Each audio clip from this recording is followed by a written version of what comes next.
વિદ્યુત પ્રવાહની તાપીય અસર આપણે જાણીએ છીએ કે બેટરી અથવા કોષ વિદ્યુત ઉર્જાનું પ્રાપ્તિ સ્થાન છે. કોષમાં થતી રાસાયણિક પ્રક્રિયા તેના બે ગ્રહ વચ્ચેનો વિદ્યુત સ્થિતિમાનનો તફાવત ઉત્પન્ન કરે છે. જે બેટરી સાથે જોડેલ કોઈ અવરોધ કે અવરોધના તંત્રમાં વિદ્યુત પ્રવાહ વહેવડાવવા માટે ઇલેક્ટ્રોનને ગતિમાં લાવે છે. આપણે વિભાગ 12.2 માં જોયું કે વિદ્યુત પ્રવાહ જાળવી રાખવા માટે બેટરીએ ઉર્જા ખર્ચતા રહેવું પડે છે. આ ઉર્જા ક્યાં જાય છે? વિદ્યુત પ્રવાહ જાળવી રાખવા માટે ખર્ચ થતી ઉર્જામાંથી અમુક ભાગ ઉપયોગી કાર્ય કરવા જેમ કે વિદ્યુત પંખાના પાંખિયા ફેરવવા માટે વપરાય છે. પ્રાપ્તિ સ્થાનની બાકીની ઉર્જાનો ઉપકરણનું તાપમાન વધારવામાં તે ઉષ્મા ઉત્પન્ન કરવામાં વપરાય છે. આપણે આપણા રોજિંદા જીવનમાં ઘણીવાર જોઈએ છે. ઉદાહરણ તરીકે વિદ્યુત પંખાનો લાંબો સમય સુધી સતત ઉપયોગ કરતા રહીએ તો તે ગરમ થાય છે. આનાથી વિપરીત જો વિદ્યુત પરિપથ માત્ર અવરોધીય હોય એટલે કે માત્ર અવરોધનું જોડાણ બેટરી સાથે કરેલું હોય તો પ્રાપ્તિ સ્થાનની ઉર્જા સતત ઉષ્મા રૂપે વ્યય થાય છે. આને વિદ્યુત પ્રવાહની તાપીય અસર કહેવાય છે. આ અસરનો ઉપયોગ વિદ્યુત હીટર, વિદ્યુત ઇસ્ત્રી વગેરેમાં થાય છે. અવરોધ R માંથી વિદ્યુત પ્રવાહ I પસાર થાય છે. ધારો કે તેના બે ગ્રહ વચ્ચેનો વિદ્યુત સ્થિતિમાન તફાવત V છે તો t સમયમાં q જેટલો વિદ્યુત ભાર પસાર થાય તો વિદ્યુત સ્થિતિમાન તફાવત V હેઠળ q વિદ્યુત ભારને ગતિ કરવા માટે થતું કાર્ય VQ જેટલું છે.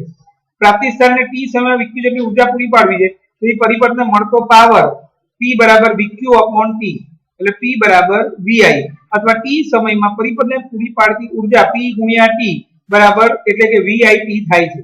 પ્રાપ્તિ સ્થાન દ્વારા ખર્ચાતી ઉર્જાનું શું થતું હશે?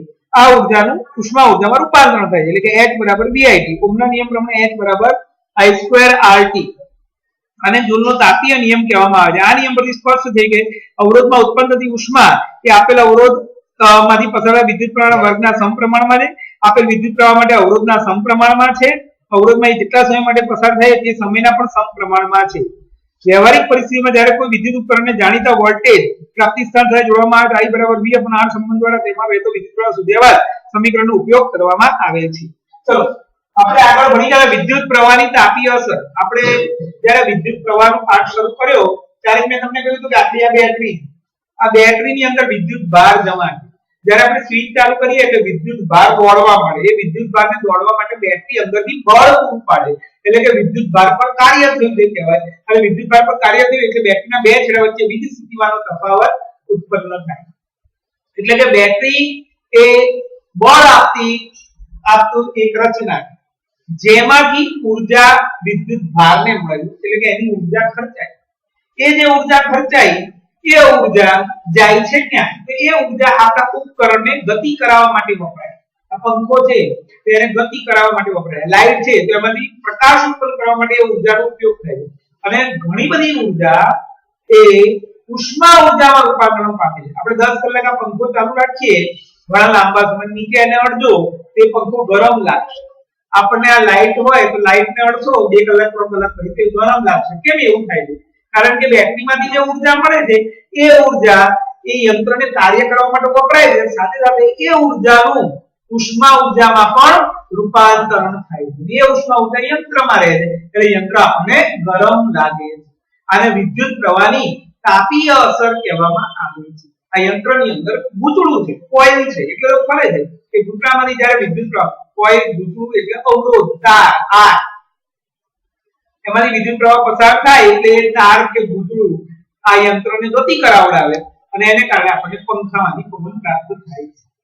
અને એ ગૂંચળામાંથી જ્યારે વિદ્યુત પ્રવાહ પસાર થાય છે ત્યારે ગૂંચળું ગરમ થાય છે એટલે કે એમાં રહેલા ઉર્જાનું ઉષ્મા ઉર્જામાં પણ રૂપાંતરણ થાય અને વિદ્યુત પ્રવાહની તાપીય અસર કહેવાય છે. જો ગાઈડમાં વિદ્યુત પ્રવાહની તાપીય અસર પ્રશ્ન નંબર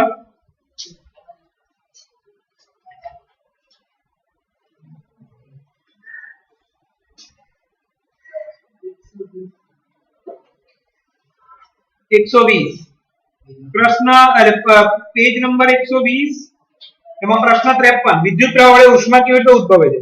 વિદ્યુત કોષ અથવા બેટરી વિદ્યુત ઉર્જાનો સ્ત્રોત છે. વિદ્યુત કોષ અથવા બેટરીમાં રાસાયણિક આપણે જે પાવર લઈએ પાવર આપણે ઘરે જે પાવર વપરાય એમાં શું હોય? તેમાં બધા રસાયણ ભરાયેલા. અમે પહેલા જ દિવસે કહ્યું હતું તમને પાવરમાં રસાયણ ભરાયેલા હોય. એ રસાયણની અંદર રાસાયણિક પ્રક્રિયા થાય રસાયણો વચ્ચે અને એનાથી રાસાયણિક ઉર્જાનું વિદ્યુત ઉર્જામાં રૂપાંતરણ થાય. એટલે ટોરેન્ટ પાવરમાં રસાયણો દ્વારા વિદ્યુત ઉર્જા પ્રાપ્ત કરવામાં આવે બેટરીમાં અને એ ઉર્જા આપણા ત્યાં મોકલવામાં આવે. હવે એ લોકો જે ઉર્જા પ્રાપ્ત કરે છે એ ટર્બાઇન વડે પણ કરે છે. અને આપણા એક્ટિવામાં હોય મોટરમાં હોય કોઈ પણ જગ્યાએ બેટરી જ્યાં વપરાતી હોય બેટરીમાં રસાયણો ભરેલા હોય એ રસાયણોને કારણે અંદર રાસાયણિક ઉર્જા ઉત્પન્ન થાય અને રાસાયણિક ઉર્જાનું વિદ્યુત ઉર્જામાં રૂપાંતરણ અને વિદ્યુત ઉર્જાનું કનેક્શન યંત્ર સાથે કરેલું હોય એટલે યંત્ર કામ કરે છે. એટલે અહીંયા લખ્યું છે વિદ્યુત કોષ અથવા બેટરીમાં થતી રાસાયણિક પ્રક્રિયાના કારણે બેટરીના બે છેડા વચ્ચે વિદ્યુત સ્થિતિમાનનો તફાવત ઉદ્ભવે છે. આ વિદ્યુત સ્થિતિમાનનો તફાવત બેટરી સાથે જોડેલ કોઈ અવરોધ કે અવરોધના તંત્રમાં ઇલેક્ટ્રોનની ગતિમાં લાવે છે. પરિણામે તેમાં વિદ્યુત પ્રવાહ વહેવા લાગે છે. ઇલેક્ટ્રોનનું વહન જાળવી રાખવા માટે બેટરીમાંથી સતત ઉર્જા મળતી રહેવી જોઈએ. બેટરીમાંથી મળતી ઉર્જાનો અમુક ભાગ ઇલેક્ટ્રોનનું વહન કરવામાં વપરાય છે અને બાકીની ઉર્જા ઉષ્મા ઉર્જામાં વપરાય છે, ફેરવાય છે અને ઉપકરણનું તાપમાન વધે છે. શું કીધું ખબર પડી ગઈ? આ બેટરીની અંદર આ વિદ્યુત કોષની અંદર રસાયણો હોય એમાં રાસાયણિક ઉર્જા સંગ્રહાયેલી હોય.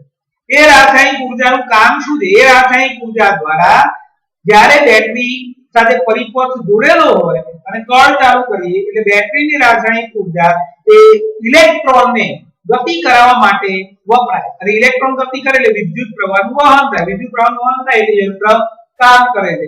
એટલે કે વિદ્યુત સ્થિતિમાનનો જે તફાવત હતો બેટરીનો એ વિદ્યુત સ્થિતિમાનનો તફાવત એ વિદ્યુત પ્રવાહ ઉત્પન્ન કરવા એટલે કે ઇલેક્ટ્રોનને ગતિ કરાવવા માટે એ ઉર્જા પૂરી પાડે અને એ ઉર્જા પૂરી પડે એટલે ઇલેક્ટ્રોન ગતિ કરે અને વિદ્યુત પ્રવાહ સર્જાય યંત્ર કામ કરે. હવે જ્યારે ધારો કે 10 એકમ ઉર્જા છે તો 10 એકમ જેટલી ઉર્જા વિદ્યુતભારને દોડાવવામાં આપે છે બેટરી. એમાં 7 એકમ ઉર્જા યંત્ર ચલાવવામાં વપરાય એટલે વિદ્યુત પ્રવાહ મેળવવામાં વપરાય. બાકી 3 એકમ ઉર્જાનું થાય શું? એ ઉર્જા ઉષ્મા ઉર્જામાં રૂપાંતરણ થાય છે અને એને કારણે યંત્ર આપણને ગરમ લાગે છે. જ્યારે વિદ્યુત પ્રવાહની તાપીય અસર કહેવામાં આવે છે અને એને કારણે ઉપકરણ એટલે કે સાધનનું તાપમાન વધે છે. વિદ્યુત પ્રવાહની તાપીય અસર એટલે શું? ઊંચો અવરોધ ધરાવતા વાહક તાર જેવા કે નિક્રોમ તારમાંથી વિદ્યુત પ્રવાહ પસાર થાય ત્યારે તેમાં ઉષ્મા ઉત્પન્ન થાય અને તે ગરમ થાય છે. માત્ર શુદ્ધ અવરોધીય પરિપથમાં બેટરીની સંપૂર્ણ ઉર્જા સતત ઉષ્મા સ્વરૂપે વ્યય પામે અને વિદ્યુત પ્રવાહની તાપીય અસર. જો વિદ્યુત પ્રવાહની તાપીય અસરનો પ્યોર અર્થ શું છે? તો એ લોકો એવું કીધું કે બેટરી લઈ લો તમે કે બેટરીમાં કોઈ સાધન મત જોડવું એની જગ્યાએ નિક્રોમ ધાતુનો તાર જોડો નિક્રોમ અને બીજું કશું જોડવાની જરૂર નથી. તો આમાં જેટલી ઉર્જા મળે છે એ ઉર્જાનું બધું શેમાં રૂપાંતરણ થાય છે? ઉષ્મા ઉર્જા. એને વિદ્યુત પ્રવાહની તાપીય અસર કહેવામાં આવે છે. એટલે વિદ્યુત પ્રવાહની તાપીય અસર વિદ્યુત પ્રવાહની તાપીય અસર તમે યાદ હોય તમારા ઘરે કદાચ ક્યાંક હોય ઇલેક્ટ્રિક ઇસ્ત્રી અને ઇલેક્ટ્રિક ઓવન ઇલેક્ટ્રિક ગીઝર આ બધામાં શું હોય? તો જે સાદું ઓવન જેવું આવતું હતું સગડી ઇલેક્ટ્રિક સગડી તમે જોઈ હશે ને તો એમાં ઉપર જ આમાં ગૂંચળા વાળું આખું તાર દેખાય ગૂંચળું દેખાશે અને જ્યારે એને એની સ્વિચને આપણે ચાલુ કરીશું પ્લગ નાખીને તો એ ગૂંચળું આખું લાલચોળ ગરમ થશે. લાલચોળ ગરમ થાય પછી એની ઉપર તમે ચા કે ગમે તે મૂકો એટલે એ વસ્તુ ગરમ થાય. એ જે લાલચોળ ગરમ છે એ શું છે? એ આ છે. એટલે બેટરીનું કનેક્શન સીધું તાર અને બેટરી બે જ જણ છે એટલે સ્વિચ તો હોય બધામાં તો એનું બીજું કોઈ વચ્ચે સાધન બીજો કોઈ જોડવાની જરૂર નથી. માત્ર એવા અવરોધક નિક્રોમ જેવા અવરોધક તારને બેટરી સાથે જોડાણ કરવામાં આવે તો બેટરીમાંથી જેટલી ઉર્જા મળે છે એમાંનો મોટા ભાગની ઉર્જાનું શેમાં રૂપાંતરણ થઈ જાય છે? ઉષ્મા ઉર્જામાં રૂપાંતરણ. એને વિદ્યુત પ્રવાહની તાપીય અસર કહેવાય. વિદ્યુત પ્રવાહની તાપીય અસર મતલબ વિદ્યુત ઉર્જાનું ઉષ્મા ઉર્જામાં રૂપાંતરણ. તેનો ઉપયોગ વિદ્યુત હીટર ઇસ્ત્રી વગેરે ઉપકરણમાં થાય. ઇસ્ત્રીમાં છે તમે સમજો ઇસ્ત્રીની અંદર ઇસ્ત્રી કપડામાં ઇસ્ત્રી કરવા માટે એ જ સાધન કેમ વપરાય? કારણ કે અંદર રચના અહીં કોઈલ મૂકેલી નિક્રોમની એટલે જેટલો ઉર્જા અંદર જાય એને કારણે કોઈલ શું થશે? ગરમ અને ગરમ થશે અંદરથી વરાળ નીકળશે અને જે વરાળ નીકળે એટલે અહીંયા 100% વિદ્યુત ઉર્જાનું શેમાં રૂપાંતરણ થાય? ઉષ્મામાં. આમાં એવું નથી થતું કે આમાં નથી થતું. આમાં 100% વિદ્યુત ઉર્જા ઉષ્માનું રૂપાંતરણ છે જ નહીં. આમાં માત્ર 10% 5% આમાં 15% દેખાય નહીં આપણે ખાલી વસ્તુ ગરમ લાગે. ઇસ્ત્રીમાં તમે જોજો તો વરાળ નીકળતી જોવા મળશે. ગીઝર ત્યારે ઇલેક્ટ્રિક જે સગડી છે એમાંય તમને દેખાશે. તો એમાં શું હોય? એ રચના એવી છે કે જેનું 100% વિદ્યુત ઉર્જાનું શેમાં રૂપાંતરણ કરવાનું છે? ઉષ્મા. અને જે ઉષ્મા મળીને એનો આપણે ઉપયોગ કરવાનો. આમાં જે ઉષ્મા મળે એનો ઉપયોગ કરતા નથી એ વ્યય થાય. એટલે વિદ્યુત પ્રવાહ તાપીય અસરનો મતલબ ખબર પડી ગઈ. વિદ્યુત એટલે બેટરીને નિક્રોમ જેવા અવરોધક તાર સાથે પરિપથમાં જોડી દેવામાં આવે તો બેટરીમાંથી પ્રાપ્ત થતી વિદ્યુત ઉર્જા સંપૂર્ણપણે ઉષ્મા ઉર્જામાં રૂપાંતરણ થાય છે. આ અસરને વિદ્યુત પ્રવાહની તાપીય અસર. આમાં કેવું છે, આમાં મોટાભાગની ઉર્જાનો શેમાં ઉપયોગ થાય છે? પંખો ચલાવવા. આમાં શેમાં ઉપયોગ થાય? લાઇટ ચલાવવા. એટલે કે ઇલેક્ટ્રોનને ગતિ કરાવવા માટે બળ પૂરું પાડે અને એને કારણે વિદ્યુત પ્રવાહ સર્જાય અને વિદ્યુત પ્રવાહ સર્જાય એને કારણે યંત્રો ચાલે એવી રચના. અને થોડી ઘણી ઉર્જા ઉષ્મા સ્વરૂપે વ્યય અને લાંબો સમય ચાલે તો આપણને ખબર પડે કે આ ગરમ થયું છે. ખબર પડે. અને પીલામાં તો ઇસ્ત્રીને 5 મિનિટ મૂકી રાખવાનું પછી અડો 100% ગરમ થઈ. કેમ? કારણ કે એમાં વિદ્યુત પ્રવાહની તાપીય અસર. વિદ્યુત પ્રવાહ આને વિદ્યુત પ્રવાહ તાપીય અસર ના કહેવાય. કારણ કે આમાં જે ઉષ્મા ઉત્પન્ન થઈ એ 100% નથી અને એનો ઉપયોગ આપણે કરતા નથી. અને વિદ્યુત પ્રવાહની ઉષ્મીય અસર કહી શકાય. પણ આ તો એવું પ્રશ્ન છે કે વિદ્યુત પ્રવાહ વડે ઉષ્મા કેવી રીતે મેળવાય બેટરી વડે. આપણો પ્રશ્ન છે વિદ્યુત પ્રવાહની તાપીય અસર. એટલે જ્યારે બેટરી સાથે નિક્રોમ ધાતુના તારને પરિપથમાં જોડવામાં આવે ત્યારે બેટરીમાંથી પ્રાપ્ત થતી ઉર્જાનું સંપૂર્ણપણે ઉષ્મા ઉર્જામાં રૂપાંતરણ થાય છે. આને વિદ્યુત પ્રવાહની તાપીય અસર કહેવાય છે. આ વિદ્યુત ઉર્જાનું ઉષ્મા ઉર્જામાં રૂપાંતરણ કરે એવા સાધનો વિદ્યુત ઇસ્ત્રી, પછી વિદ્યુત હીટર વગેરે ઉપકરણો જેમાં વિદ્યુત ઉર્જાનું 100% ઉષ્મા ઉર્જામાં, એમાં જો 100% ઉષ્મા ઉર્જાનું રૂપાંતરણ ના થાય શું થાય? શું થાય બોલો? ગરમ વારંવાર કરવી પડે. ગરમ વારંવાર કરો એટલે લાઈટ બિલ. એટલે એ સાધન કેવું છે કે જેમાં 100% વિદ્યુત ઉર્જાનું ઉષ્મા ઉર્જામાં રૂપાંતરણ થાય અને વિદ્યુત પ્રવાહની તાપીય અસર. વિદ્યુત ઉર્જાની સમજૂતી આપી તેનું સૂત્ર મેળવી જુલનો તાપીય નિયમ સમજાવો. એક ધાતુનો તાર અથવા અવરોધક તાર વિદ્યુત પ્રવાહને અવરોધે છે. તેથી તેમાંથી સતત પ્રવાહ વેવડાવવા માટે પ્રાપ્તિસ્થાન દ્વારા સતત કાર્ય કરવું પડે છે. એક અવરોધ R ને R માંથી વહેતો વિદ્યુત પ્રવાહ I ધ્યાનમાં લો. R ના બે દ્રવ્યનો વિસ્તૃત ભાગ V. ધારો કે t સમયગાળા દરમિયાન અવરોધમાંથી q જેટલો વિદ્યુતભાર પસાર થાય છે. V વિદ્યુત સ્થિતિમાન તફાવત વડે q વિદ્યુતભારને ગતિ કરાવવા માટે થતું કાર્ય VQ છે. આમ W બરાબર VQ. આમ q ની જગ્યાએ પડી આ બધા તો સૂત્ર એવી અહીંયા લખ્યું. ધ્યાન. તો આપણો નવો પ્રશ્ન શરૂ થયો. તમને એ ખબર પડી કે વિદ્યુત પ્રવાહની તાપીય અસર કોને કહેવાય? તો હવે જૂલનું સમીકરણ તારવો. જૂલનું સમીકરણ તારવો અથવા H I2RT સાબિત કરો. જૂલ નામના વૈજ્ઞાનિકે કર્યું હતું. એમાં શું કહે છે? પેલા બેટરી, અહીંયા આપણો અવરોધક તાર, અહીંયા કરંટ, અહીંયા કેબલ અને સમાંતર વોલ્ટ દેખાય બધાને. અહીંયાથી I જેટલો વિદ્યુત પ્રવાહ વધે.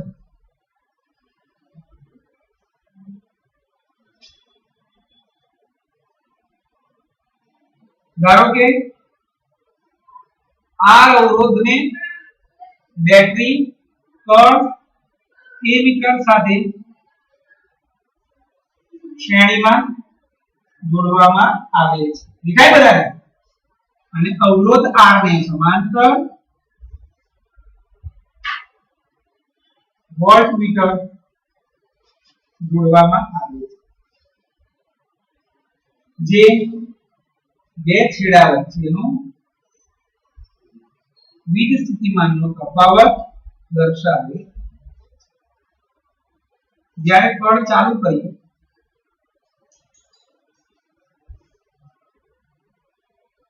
ત્યારે બેટરીમાંથી q વિદ્યુતભારને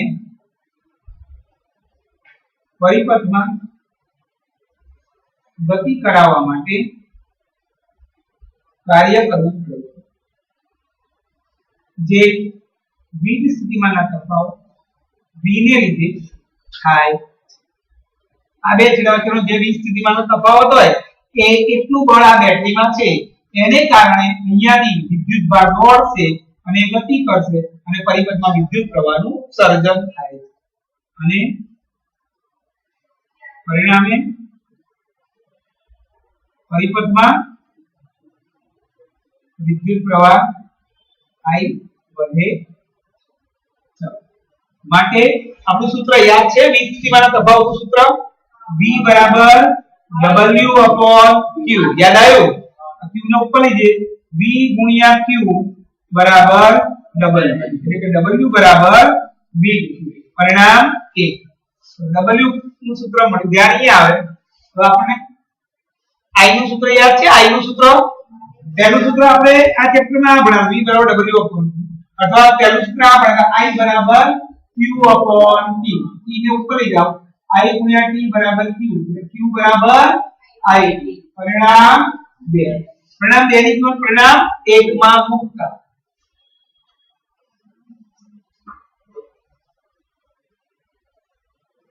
તો પરિણામ 1 કયો તો W બરાબર VQ એમાં Q ની જગ્યાએ હું શું મૂકી દઉં IT એટલે W બરાબર શું જવાબ આવ્યો VIQ પરિણામ 3 હવે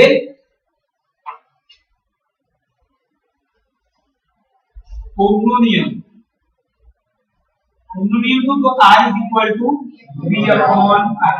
એમાં હું V ને સૂત્ર કરતા બનાવું I ઉપર જશે એટલે શું થશે IR V એટલે V બરાબર IR પરિણામ 4 ની કિંમત પરિણામ 3 માં મૂકતા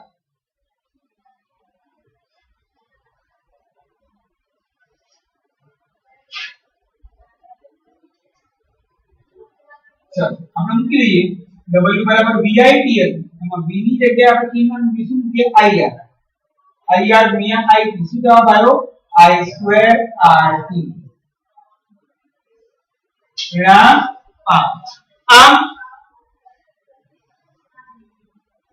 અહીં આ કાર્ય થયું વિદ્યુતભાર પર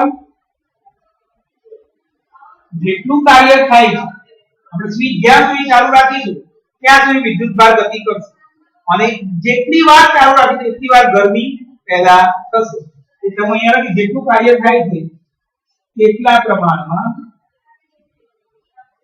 ઉષ્મા ઊર્જા H ઉત્પન્ન થાય છે એટલે W જગ્યાએ હવે આપણે શું લખી શકીએ H W બરાબર I2 એટલે એવું લખીએ W બરાબર H પરિણામ 6 અહીંયા લખ્યું કાર્ય W બરાબર ઉષ્મા ઊર્જા H એટલે હીટ પરિણામ 5 અને 6 પરથી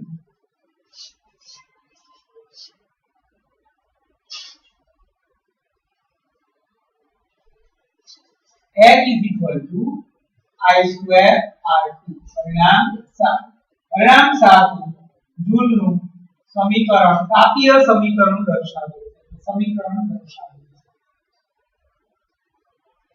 જેના પરથી કહી શકાય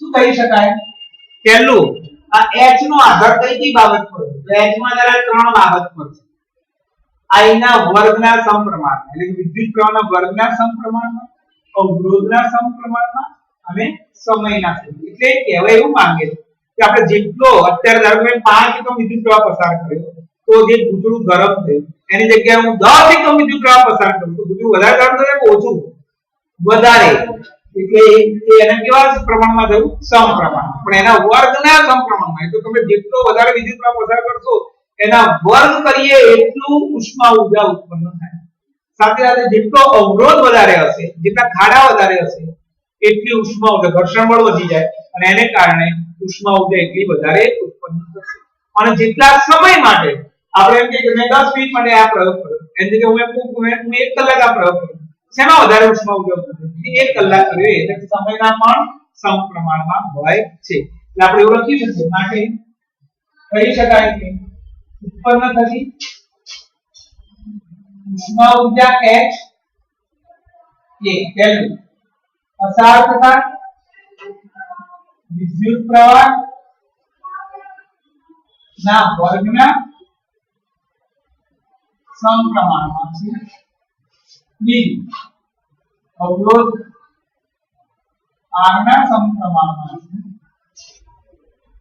બીજું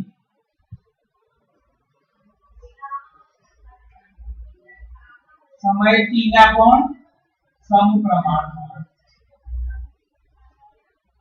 ખબર પડી ગઈ? કિના ખબર પડી? જૂલનું સમીકરણ અથવા જૂલનો તાપીય નિયમ.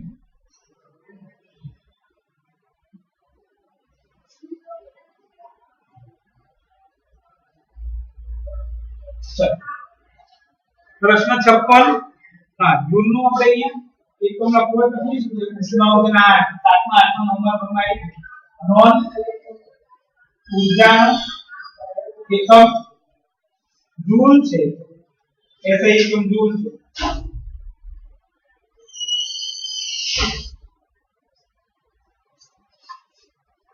છે. અને જૂલનો તાપીય નિયમ કે વિદ્યુત ઉર્જા અને ઉષ્મા ઉર્જાનો એસે એકમ જૂલ છે, તેના બીજા એકમ વોટ સેકન્ડ કિલોવોટ કલાક છે. હવે આવશે જૂલનો તાપીય નિયમ લખવો અને કઈ કઈ બાબત પર આધાર રાખે છે. વાહક તારમાં વિદ્યુત પ્રવાહ પસાર થાય ત્યારે તેમાં ઉદ્ભવતી ઉષ્મા એ અવરોધ અને સમયગાળાના સમપ્રમાણમાં અને વિદ્યુત પ્રવાહના વર્ગના સમપ્રમાણમાં હોય. આપેલ પ્રવાહ અને આપેલ સમયગાળા માટે અવરોધના સમપ્રમાણમાં હોય. આપેલ અવરોધ અને આપેલ પ્રવાહ માટે સમયગાળાના સમપ્રમાણમાં હોય. એનું એજ્યુને લખ્યું એવું પસાર થતા વિદ્યુત પ્રવાહના વર્ગના સમપ્રમાણમાં, અવરોધના સમપ્રમાણમાં અને સમયના સમપ્રમાણમાં. આ ગાણિતિક સમીકરણને જૂલનો તાપીય નિયમ કહેવાય છે.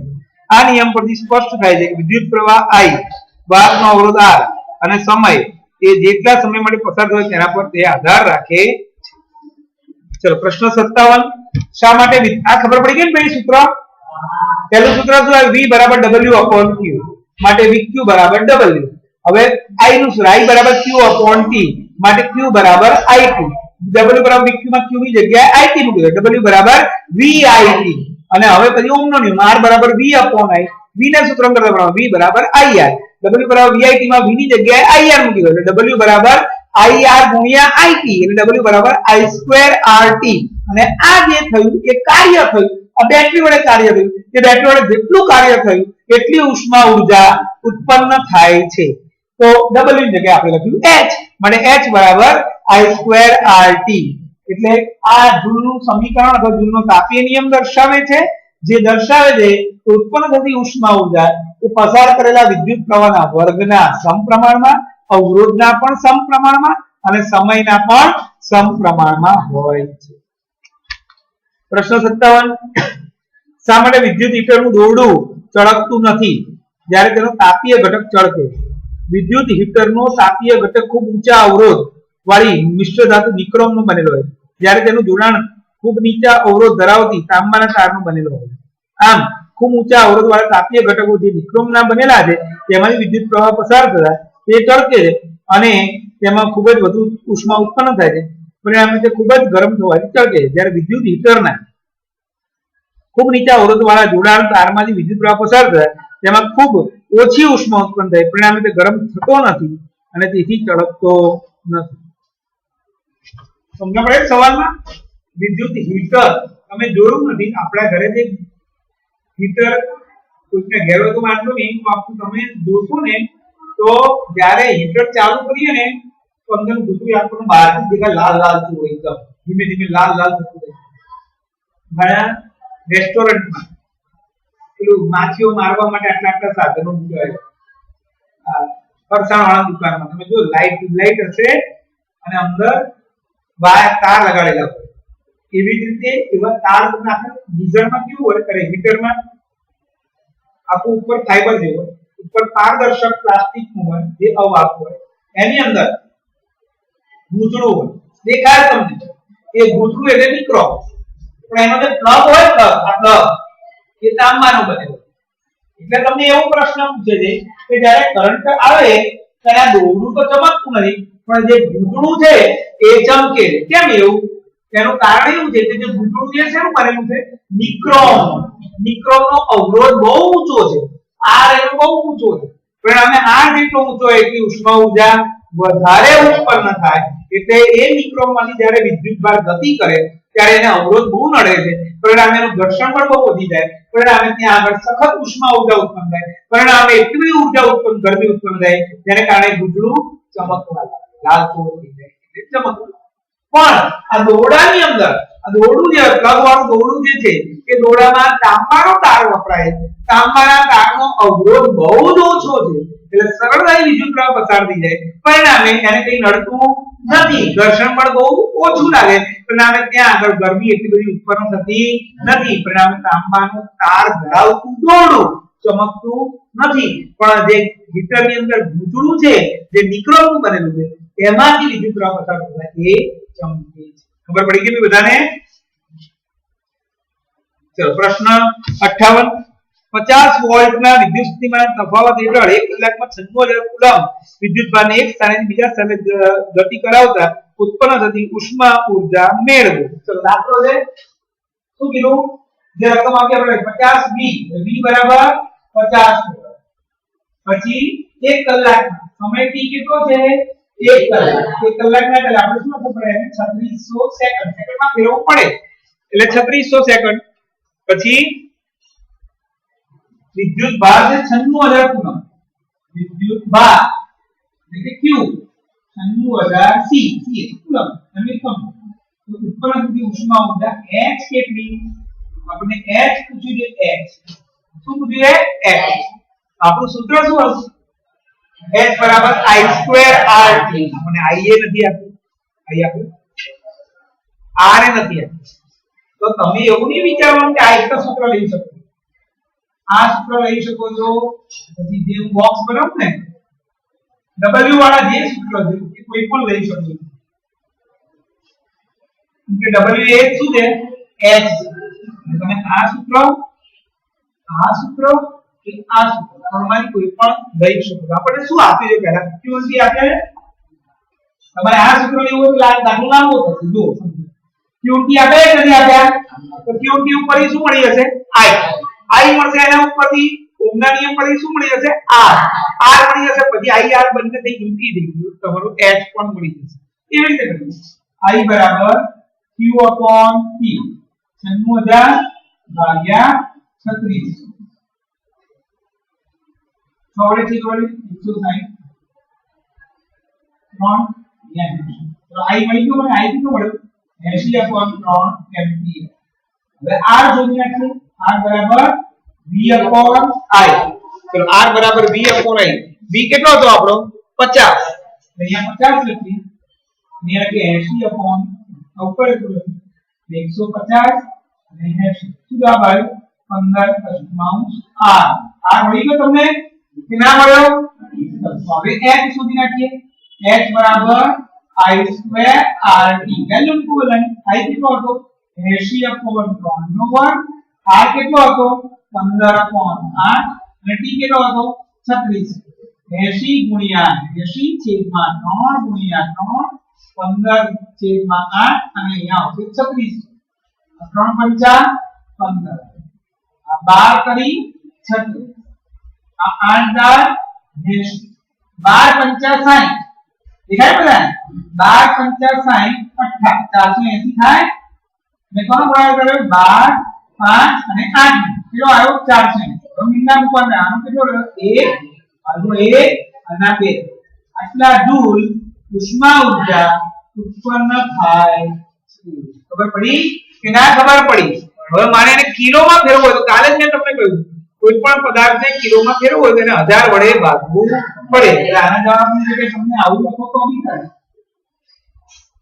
5 1000 અને આપણે કીધું કિલો જૂલ, કિલો જવાબ આવ્યો 4800 કિલો જૂલ ઉષ્મા ઊર્જા ઉત્પન્ન થાય છે। તમને પડે બધાને કે ના ખબર પડી? જો દાખલો મેં કઈ રીતે ગણ્યો, મને આ એક સૂત્ર ખબર હતી, h બરાબર i2rt, h બરાબર i2rt છે સૂત્ર, તો એમાં મારી જોડે r નથી અને t અરે i નથી, તો મેં પહેલું કામ શું કર્યું? i શોધ્યો, i કેટલો મળ્યો? q ભાગ્યા t, આપણું કોમન સૂત્ર છે પહેલું હતું, પછી r કેટલો મળ્યો? ઓહમના નિયમ પરથી r v upon i અને r મળી જાય, પછી આપણે h બરાબર i2rt, તમને પડે બધાને કે ના ખબર પડી? કોઈને પૂછવું છે? ચલો એના પછીનો દાખલો,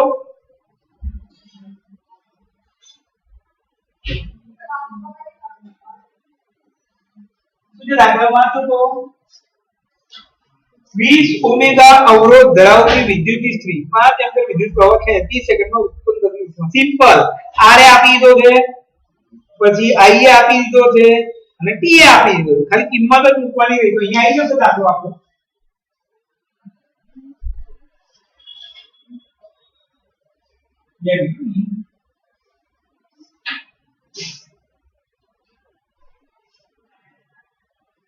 આર કેટલો છે? આઈ કેટલો છે? ટી કેટલો છે? h કેટલો?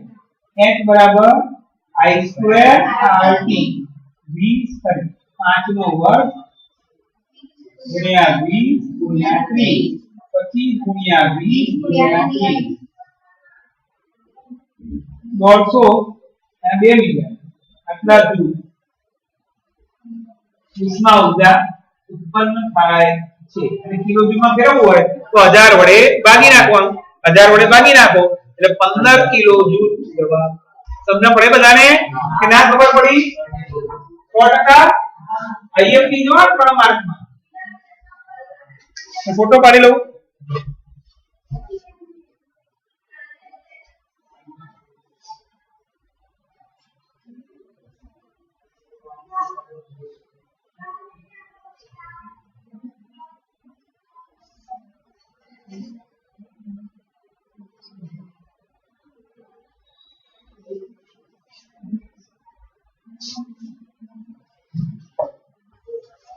પાવર વિશે ભણવાનું.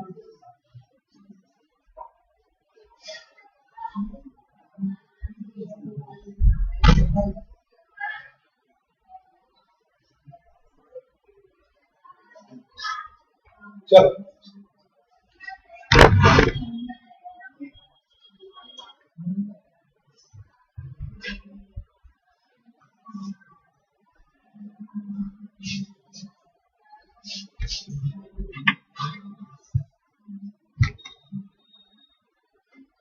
चलो विद्युत पावर खबर पड़ेगी ना आम तापीय असर में अभी आ प्रश्न છે સાઈન વિદ્યુત પ્રવાહ તાપીય અસરના વ્યવહારિક ઉપયોગો. રોજબરોજના જીવનમાં વિદ્યુત પ્રવાહની તાપીય અસરના નીચેના પ્રમાણે ઉપયોગ છે. પહેલું વિદ્યુત ઇસ્ત્રી, વિદ્યુત ટોસ્ટર, પછી વિદ્યુત હીટર. આ બધામાં શેનો ઉપયોગ થાય છે? વિદ્યુત પ્રવાહની તાપીય અસર. વિદ્યુત પ્રવાહની તાપીય અસર એટલે શું? હજી પણ એકવાર તમને પૂછું, વિદ્યુત પ્રવાહની તાપીય અસર એટલે શું? જે વિદ્યુત ઊર્જા આપણે આપીએ છીએ એનો 100% ઉપયોગ શેમાં થવો જોઈએ? ઉષ્મા ઊર્જા મેળવવામાં. તો જ એને વિદ્યુત પ્રવાહની તાપીય અસર કહેવાય. એટલે આ ત્રણ સાધનોમાં વિદ્યુત પ્રવાહની તાપીય અસર થાય. વિદ્યુત બલ્બના ફિલામેન્ટને ગરમ કરી પ્રકાશ મેળવવામાં. આ લાઈટ કેમ પ્રકાશ આપે ખબર છે? એની અંદર જે ફિલામેન્ટ છે એટલે કે તાર, એ તાર ગરમ થાય એની ઉષ્મા ઊર્જાનું બધી પ્રકાશ ઊર્જામાં રૂપાંતરણ થાય અને આપણને જોવા મળે. એલઈડી માં તમને વાયર જોવા મળતા નહીં, બાકી બલ્બ હોય, બલ્બમાં તમને આમ તાર દેખાશે નાનકડો, એ ફિલામેન્ટ કહેવાય. એમાંથી વિદ્યુત ઊર્જા પસાર થાય, એ ગરમ થાય તો વિદ્યુત ઊર્જાનું ઉષ્મા ઊર્જાને પછી એ ઉષ્મા ઊર્જાનું પ્રકાશ ઊર્જામાં રૂપાંતરણ.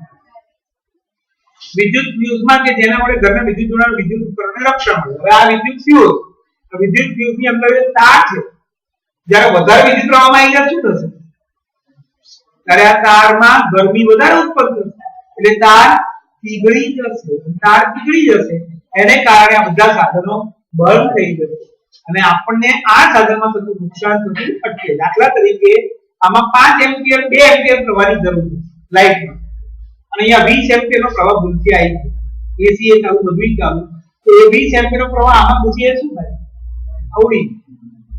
તો એના માટે ત્યાં વધારે એની તાકાત કરતા વધારે વિદ્યુત પ્રવાહ આવી જાય તો ફ્યુઝ, જે આપણો મેઇન ફ્યુઝ છે એનો તાર પીગળી જાય. કેમ પીગળે? કારણ કે એમાં ગરમી વધારે ઉત્પન્ન થાય. કારણ કે પસાર કરેલા વિદ્યુત પ્રવાહના વર્ગના સમપ્રમાણ. પહેલા 2 એકમ પ્રવાહ પસાર થયો ત્યારે ગરમી લાગી એને પણ પીગળ્યો નહીં. પણ હવે કેટલા એકમ પ્રવાહ પસાર થયો? 20 એકમ. એટલી ગરમી ઉત્પન્ન થઈ જેને કારણે એ તાર ઓગળી ગયો. તાર ઓગળી ગયો એટલે જોડાણ અટકી ગયું. અને આ સાધનમાં વિદ્યુત પ્રવાહ આવતો નથી એટલે સાધનને નુકસાન થતું અટકી જાય. વિદ્યુત બલ્બ વડે પ્રકાશ ઉત્પન્ન કરવા માટે વિદ્યુત પ્રવાહ તાપીય અસર કઈ રીતે ઉપયોગી છે? જ્યારે વિદ્યુત બલ્બના ખૂબ પાતળા અને ઊંચા અવરોધવાળા ઊંચા અવરોધનો મતલબ ખબર પડી ને, એમાં ખાડા બહુ, એને કારણે વિદ્યુત ભારને દોડવા માટે ઘર્ષણ બળ વધારે લાગે, ઘર્ષણ બળ વધારે લાગે એટલે ગરમી વધારે ઉત્પન્ન થાય. જ્યારે વિદ્યુત બલ્બના ખૂબ પાતળા ઊંચા અવરોધવાળા ટંગસ્ટનના, આમાં શેનો તાર આવ્યો? ટંગસ્ટનનો. અત્યાર સુધી આપણે કયો ભણ્યા હતા? નિક્રોમ. ટંગસ્ટનના ફિલામેન્ટમાંથી વિદ્યુત પ્રવાહ પસાર થાય ત્યારે ફિલામેન્ટ ખૂબ જ ગરમ થાય અને પ્રકાશનું ઉત્સર્જન થાય.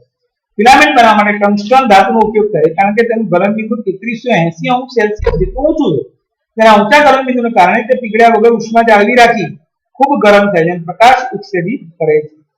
ટંગસ્ટનના બીજા ગુણધર્મો જેમ કે લચીલાપણું એટલે કે ફ્લેક્સિબિલિટી અને ઊંચા તાપમાનને કારણે બાષ્પીકરણનો નીચો દર બલ્બના ફિલામેન્ટ બનાવવા માટે અનુકૂળ હોય છે. જો બલ્બમાં હવા હોય તો ઓક્સિજનની હાજરીમાં ખૂબ ગરમ ફિલામેન્ટ જલ્દી બળી જાય અને તેનું આયુષ્ય ઓછું થઈ જાય. તેથી બલ્બમાં નિષ્ક્રિય વાયુ આર્ગોન અથવા નિયોન અથવા બંનેનું મિશ્રણ ભરવામાં આવે, જેથી વાયુ ગરમ થાય તે ફિલામેન્ટ સાથે રાસાયણિક પ્રક્રિયા કરતા નથી.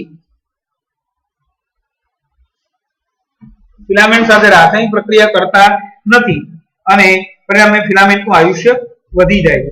બલ્બમાં મોટાભાગની વિદ્યુત ઉર્જાનું ઉષ્મા ઉર્જામાં રૂપાંતર થાય, બહુ જ ઓછી વિદ્યુત ઉર્જાનું પ્રકાશ ઉર્જામાં રૂપાંતર થાય. તેથી ફિલામેન્ટ બલ્બ ઓછા પાવર કાર્યક્ષમ હોય, જ્યારે ટ્યુબલાઇટમાં ફિલામેન્ટનો ઉપયોગ થતો ન હોવાથી તે વધારે કાર્યક્ષમ છે.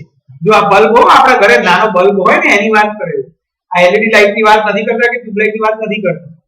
બલ્બની અંદર કેવી રચના? તો બલ્બની અંદર ફિલામેન્ટ એટલે તાર. એ તાર શેનો બનેલો છે? ટંગસ્ટન નામની ધાતુનો બનેલો. એ ટંગસ્ટન નામની ધાતુનું કેમ બનાવવામાં આવે? તો એની રચના કેવી છે?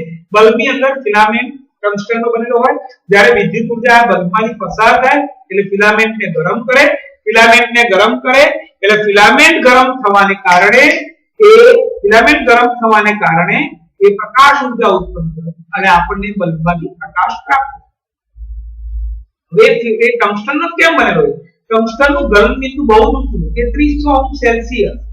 3300°C ગરમી મળે ને ત્યારે પીગળે, ત્યાં સુધી પીગળતો નથી. એટલે વધારે વિદ્યુત પ્રવાહ પસાર થાય તો એને કોઈ પ્રોબ્લેમ થવાનો નથી, એટલે ટંગસ્ટન. બીજું, એનો અવરોધ બહુ જ વધારે. એનો અવરોધ કેવો છે?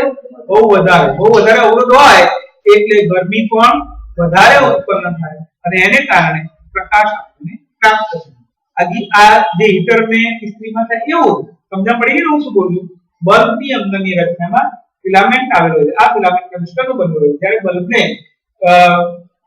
બલ્બમાંથી વિદ્યુત પ્રવાહ પસાર થાય ત્યારે આ ફિલામેન્ટ ગરમ થાય છે. એ ગરમીને કારણે આપણને પ્રકાશ ઉર્જા પ્રાપ્ત થાય છે. આ ફિલામેન્ટ ટંગસ્ટનનો બનેલો હોવાથી તેનું ગલનબિંદુ ખૂબ જ ઊંચું છે, 3300°C જેટલું, જેને કારણે ફિલામેન્ટ પીગળતો નથી. એટલે એમાંથી એનો અવરોધ વધારે હોવાથી એમાં વધારે ઉષ્મા ઉર્જા પ્રાપ્ત થાય અને એનાથી આપણને પ્રકાશ ઉર્જા પ્રાપ્ત થાય છે. ઉદાહરણ તરીકે હેલોજન જોયું તમે?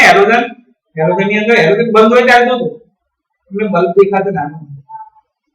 હેલોજન બંધ હોય ને ત્યારે તમે જોજો અંદર આટલો નાનો બલ્બ દેખાશે અને જ્યારે કરંટ આપશે અંદર એટલે બલ્બની અંદરનો ટંગસ્ટન વાયર ફિલામેન્ટ એકદમ ગરમ થશે એટલે અંદરથી ઉષ્મા ઉર્જા પેદા થાય. એ ઉષ્મા ઉર્જાનું શેમાં રૂપાંતર થાય? પછી પ્રકાશ ઉર્જા. એના દ્વારા જ્યારે આ જે ટ્યુબલાઇટો છે, જેટલી ટ્યુબલાઇટ છે એમાં કે ફિલામેન્ટ લાઇટ બિલ બહુ આવે. કેમ લાઇટ બિલ બહુ આવે? કારણ કે એમાં પહેલા ફિલામેન્ટ ગરમ થશે, એનો અવરોધ વધારે છે, ત્યારે ઘર્ષણ બળ વધારે લાગે વિદ્યુત ભારને, એટલે એમાંથી વિદ્યુત પ્રવાહ વધારે પસાર કરવો પડે અને એને કારણે એ પ્રકાશ ઉર્જા આપે વધારે અને આપણને લાઇટ બિલ વધારે. ત્યારે આ એલઈડી માં ફિલામેન્ટનો ઉપયોગ જ નથી. ફિલામાં પહેલા વિદ્યુત ઉર્જાનું ઉષ્મા ઉર્જામાં રૂપાંતર થયું, પછી ઉષ્મા ઉર્જાનું પ્રકાશ ઉર્જા. અને આમાં એવી રચના કરેલી છે કે જેનું સીધું વિદ્યુત ઉર્જાનું શેમાં રૂપાંતર થાય? પ્રકાશ ઉર્જા. બહુ જ અલ્પ પ્રમાણમાં ઉષ્મા ઉર્જામાં રૂપાંતર થાય. લાઇટ બિલ ઓછું. ખબર પડે હું શું બોલું છું? ફિલામાં શું થયું? કોઈ પણ બલ્બ હોય કે જૂના જમાનાની બલ્બ હોય અથવા હેલોજન હોય, એમાં શું થાય? પહેલા ફિલામેન્ટ ગરમ, ગરમીને કારણે પછી પ્રકાશ ઉર્જા પ્રાપ્ત થાય. વિદ્યુત ઉર્જાનું ઉષ્મા ઉર્જાનું પ્રકાશ ઉર્જા. ત્યારે આપણી આ એલઈડી કે ટ્યુબલાઇટની અંદર શું થાય? વિદ્યુત ઉર્જાનું સીધું પ્રકાશ ઉર્જા. એટલે તમને અત્યારે કહે છે કે તમે એલઈડી લાવો, એ પણ સારી કંપનીની લાવો, જે તમારી લાઇટ બિલમાં બચત કરશે. કેમ લાઇટ બિલમાં બચત કરશે? કારણ કે એની અંદર વિદ્યુત ઉર્જાનું સીધે સીધું શેમાં રૂપાંતરણ થવું જોઈએ? પ્રકાશમાં. એટલે ગરમી બહુ નડે નહીં. જ્યારે જે નીચલી કક્ષાની હોય વસ્તુઓ તેમાં પહેલું શું થાય? વિદ્યુત ઉર્જાનું ઉષ્મા ઉર્જામાં અને પછી ઉષ્મા ઉર્જાનું પ્રકાશ. ડબલ વાર કામ કરવું પડ્યું એટલે ઉર્જા વધારે લખવાનું કેવું? વિદ્યુત ફ્યુઝ પર નોંધ લખો. પછી કાલે પાઠ પડશે બે. ફ્યુઝ આજે લઈએ છે છેલ્લો સવાલ. પછી કાલે પડશે પાઠ અને તમને પેપર લખવાનું આ કહ્યું તું મેં. લાયા તો ભાઈ લખીને બધા મિત્રોને બતાવી દેજો, ભૂલ ના થાય. અને બાકી તો નહીં ચાલે, કાલે પૂરું કરવું જ પડશે કોઈ પણ સંજોગોમાં. મોડે જોઈશે. કાલે આ પાઠ પછી શુક્રવાર બધા રજા પડવાની, સવારે આપણે રિવિઝન ચાલુ કરીશું અને પછી 2.5 કલાકની એક્ઝામ. ખ્યાલ આવી ગયો બધાને? એ જ પેપર. વિદ્યુત ફ્યુઝ પર ટૂંકમાં લખો. ફ્યુઝ તાર એ ખૂબ ઓછા અવરોધ વાળો, જો આવ્યો આ ફ્યુઝ તાર, આ ટંગસ્ટન નો ના હોય. હું શું બોલું સંભળાય ભાઈ બધાને? આ ટંગસ્ટન નો ના હોય. આની અંદર એ તાર ટંગસ્ટન નો હોય તો શું થાય? વધારે વધારે વિદ્યુત પ્રવાહ જાય તો ફરક પડવાનો. એટલે આની અંદર જે તાર વાપરીએ એ તાર નીચું ગલન બિંદુ ધરાવતો હોવો જોઈએ. થોડો ઘણો બી વધારે વિદ્યુત પ્રવાહ આવે તો શું થવું જોઈએ? પીગળી જવું જોઈએ, તૂટી જવું જોઈએ, બળી જવું જોઈએ, જેને કારણે વિદ્યુત પ્રવાહ આગળ કોઈ સાધનમાં જાય નહીં અને આપણા સાધનોને નુકસાન થતું અટકાવે. તમે એમ કે આ પીગળી ગયો તો આને નુકસાન ના થાય? હવે આને નુકસાન થાય તો અંદરનો વાયર ખાલી બદલવાનો આવે, 50 રૂપિયાનો આવે. અને આપણો પંખો બગડી જાય કે કોમ્પ્યુટર બગડી જાય કે ટીવી બગડી જાય તો એનું નુકસાન મોટું થાય. એટલા માટે આપણે ફ્યુઝમાં એવો તાર વાપરવાનો હોય કે જેનું ગલન બિંદુ નીચું હોય છે અને જેનો તે વધુ પડતા ભારે અને ઓછો અવરોધ વાળો હોય, જેથી વધુ પડતા ભારે પ્રવાહથી રક્ષણ આપે. ફ્યુઝને લાઈવ વાયર સાથે વિદ્યુત ઉપકરણો અને મુખ્ય વોલ્ટેજ પ્રાપ્તિસ્થાન સાથે શ્રેણીમાં જોડવામાં આવે છે. ફ્યુઝને કોની સાથે જોડવાનું? જીવંત વાયર, જેમાંથી કરંટ પાસ થતો હોય એ આવશે 13મા પાઠમાં. લાલ, લીલો અને કાળો 3 પ્રકારના વાયર હોય. એમાં લાલ વાયર ને લાઈવ વાયર, જીવંત વાયર. હવે તો આપણે એવું કઈ રાખતા નહીં, ગમે તે વાયર લઈ લઈએ રંગીન, પણ હંમેશા એવું હોય કે લાલ વાયર જે હોય એ કયો હોય? જીવંત વાયર, જેમાંથી વિદ્યુત પ્રવાહ જવાનો. અને જે ન્યુટ્રલ નો વાયર હોય અને એ ગ્રીન વાયર અર્થિંગ નો હોય, જેને કારણે વધારાનો વિદ્યુત પ્રવાહ એ અર્થિંગ માંથી આપણા ઘરમાંથી નીચે જમીનની અંદર બધો જતો હોય. એટલે આપણા ઘરમાં કોઈ નુકસાન થાય નહીં. એ બધું 13મા પાઠમાં આવે. ફ્યુઝને લાઈવ વાયર સાથે વિદ્યુત ઉપકરણ અને મુખ્ય વોલ્ટેજ એટલે કે આપણી મેઇન સપ્લાય સાથે શ્રેણીમાં જોડવામાં આવે છે. ફ્યુઝ એ સુરક્ષાનું સાધન છે જે અનાવશ્યક ઊંચા પ્રવાહથી આપણા સાધનોને પરિપથને બચાવે છે. તેમાં યોગ્ય ગલનબિંદુ વાળી ધાતુ કે મિશ્ર ધાતુ, એમાં કોનો ઉપયોગ થાય છે? યોગ્ય એટલે નીચું ગલનબિંદુ ધરાવતી ધાતુનો ઉપયોગ થાય. મિશ્ર ધાતુ જેવી કે એલ્યુમિનિયમ, તાંબુ, લોખંડ, સીસુ વગેરેના તારનો ટુકડો હોય. ઘણા પિક્ચરમાં આપણે જોયું હોય, ઘણા પિક્ચરોમાં લાઈટો જતી રહે, ફ્યુઝ પેલો કાઢે હીરો, અથવા પછી એક માથામાં નાખવાની પિન હોય ને, પિન એને વાળીને પછી અંદર લગાડી. એ પિન જે છે શેની છે? લોખંડની. એની અંદર કયો તાર હોય? સાદો લોખંડ. જો ચોક્કસ મૂલ્યના પ્રવાહ કરતા મોટો પ્રવાહ પરિપથમાં વહે તો ફ્યુઝના તારનું તાપમાન વધે અને આ ફ્યુઝનો તાર પીગળી જાય, જે પરિપથને ખુલ્લો કરે છે અને પરિણામે પરિપથમાં વિદ્યુત પ્રવાહ વહેતો બંધ થઈ જાય. પરિણામે વિદ્યુત ઉપકરણને કોઈ નુકસાન થતું નથી. આકૃતિમાં એક આવો સાદો ફ્યુઝ બતાડેલો છે. કાચની નળી છે, અંદર ફ્યુઝ તાર અને ફ્યુઝની 2 છેડા આપ્યા છે અને એક છેડો લાઈવ વાયરમાં જાય, ત્યાંથી સાધનોમાં જાય, અને બીજો છેડો બેટરી મેઇન સપ્લાયરમાં જાય. શું કીધું ખબર પડી? ફ્યુઝના આ ફ્યુઝ છે સમજો. તો એક છેડો ક્યાં જશે? જીવંત તાર દ્વારા સાધનો, લાલ વાયર દ્વારા બધા સાધનો સાથે જોડાશે, અને આનો છેડો આપણા મેઇન સપ્લાયર. એટલે આની અંદર જે બોક્સ હોય જ્યાંથી કરંટ આવે છે ત્યાંથી આવે નીચેથી, એનું જોડાણ આમાં હોય અને આનું જોડાણ આ બધી સ્વિચ બોર્ડ. એટલે થયું શું ખબર તમને? આની અંદર આ જે બાજુમાં ફ્યુઝ મૂક્યો છે એ ફ્યુઝને એક છેડવાની અંદર, બીજો છેડો ક્યાં હોય? આ બધા સ્વિચ બોર્ડ. આ બધાનો છેડો એની સાથે જોઈન્ટ સમાન. શું બોલો? ખબર પડી ગઈ? આ સ્વિચ બોર્ડ, પેલું સ્વિચ બોર્ડ, આ સ્વિચ બોર્ડ, આ સ્વિચ બોર્ડ, ચારે ચારના છેડા આ ફ્યુઝના એક છેડા સાથે ઘન છેડા સાથે જોઈન્ટ કરવું. અને રૂ છેડો ક્યાં રાખ્યો હોય? નીચેથી જે બોક્સમાં અહીંયા મૂક્યો, નીચેથી વાયર અહીંયા આવતો હોય એની સાથે જોઈન્ટ. એટલે નીચેથી બધો વિદ્યુત પ્રવાહ આમાં આવે, ફ્યુઝ બંધ કરી દઉં તો વિદ્યુત પ્રવાહ ત્યાંનું ત્યાં અટકી જાય. ફ્યુઝ ચાલુ કરું એટલે વિદ્યુત પ્રવાહ જીવંત તારમાં આગળ જશે. આગળ જઈને જે સ્વિચ બોર્ડની સ્વિચ ચાલુ કરી તે સાધનમાં વાયર દ્વારા વિદ્યુત પ્રવાહ જશે અને તે સાધન કામ કરશે. ઘર વપરાશમાં ફ્યુઝનો તાર ના છેડાવાળા પોર્સેલિન અથવા તેના જેવા અવાહક પદાર્થના કાર્ટિજમાં રાખવા, એટલે એનો ઉપરનો ભાગ કેવો હોય, તમે આમ પકડી શકો હાથથી, કોઈ તમને નુકસાન થવાનું નથી. એ અવાહક પદાર્થનો બનેલો હોય. ઘર વપરાશમાં વપરાતા fuse 1 ampere 2 ampere 3 ampere 5 ampere 10 ampere વગેરે રેટિંગ ધરાવે છે. 220 વોલ્ટ પર કાર્યરત 1 કિલોવોટ ની ઇસ્ત્રીમાંથી વહેતો વિદ્યુત પ્રવાહ I = P/V હજી નથી આવ્યું. હજી પાવર બાકી છે ને, P એટલે પાવર. એ હજી કાલે ભણો. ખબર પડી ગઈ આટલી ફ્યુઝ વિશે કે ના ખબર પડી? ફ્યુઝનો સિદ્ધાંત શું ખબર છે? પરીક્ષા પર ફ્યુઝનો સિદ્ધાંત વિદ્યુત પ્રવાહનું ઉષ્મા ઊર્જામાં રૂપાંતર. કારણ કે એનું ગલન બિંદુ કેવું છે? નીચું. વધારે વિદ્યુત પ્રવાહ આવી જશે તો એનું ગરમી વધી જશે અંદર, એને કારણે એનું ઉષ્મા ઊર્જામાં રૂપાંતરણ થઈ જશે અને એને કારણે એ તાર પીગળી જશે. ખબર પડી ગઈ આટલી? 60 સુધી અરે 62 સુધી બધા જવાબો 2 વાર લખવાના અને આજે ફોટો મૂકી કે ફોટો પણ 1 વાર લખવાનો. એટલે ક્લાસરૂમમાં પહેલા ફોટો લખવાનો અને ક્યાંથી સવાલો બાકી રહ્યા 53 થી 62 સુધી બધા 2 વાર લખવાના. કાલે પાઠ પક્ષ હજી ગયું. કાલે કેટલા વાગે રાખું ટ્યુશન? સ્કૂલે જવાના ને તમે? કાલે 1 વાગે.